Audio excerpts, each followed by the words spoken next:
Silang ka sa mundong to, laking tuwa ng magulang mo, at ang kamay nila iyong ilang. At ang nanay at tatay mo hindi malaman ang gagawin, minamasdan pati pagtulog mo. At sa gabi napupuyat ang iyong nanay sa pagtimpla ng gatas mo.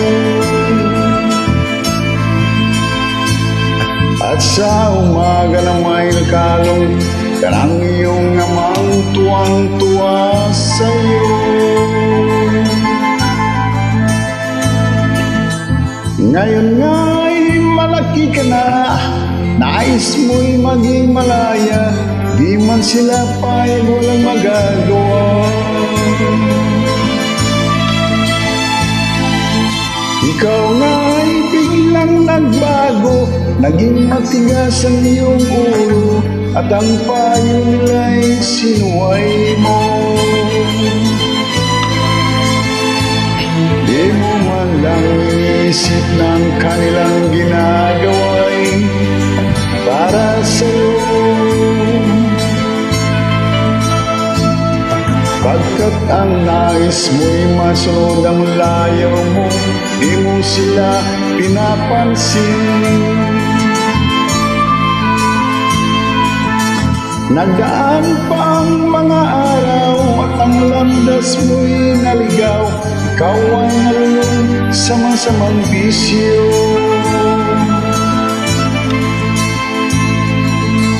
At ang una mong nilapitan ng iyong inang lumuluha, at ang tanong, anak, ba't ka nagkaganyan? At ang iyong mga mata'y biglang lumuha na di mo napapansin.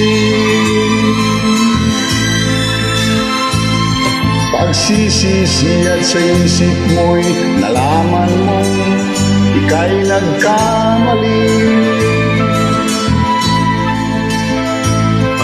Pagsisisi at sa isip mo'y nalaman mong ika'y nagkamali.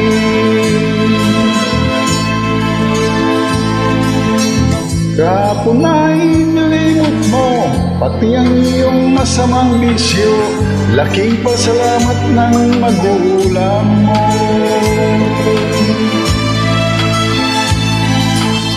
Ikaw nga'y tuluyang nagbago, natagpuan ang sarili, galaw ng isip mo matuwid na. Patuloy ang takbo ng araw at ikaw ay natutong umibig. Hindi naglaon at ipinasya mong lumagay ka na sa tahimik. Pagka binata mo'y natapos nang malapit ka nang maging ama, kaya lalong nagsikap ng gusto.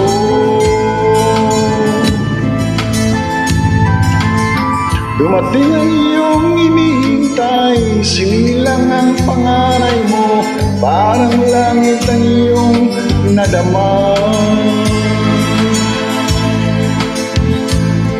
Ngayon anak, alam mo na kung anong pakiramdam ng maging isang ama. Ganyan din ang nadarama ng iyong ama't ina nang ikaw ay makita. Ngayon iyong naramdaman, ngayon iyong naranasan, ngayon iyong maintindihan. Tama pala ang iyong ina, tama pala ang iyong ama, ngayon hindi ka na magtataka. Hindi pala birong maging magulang ko, ngayon iyong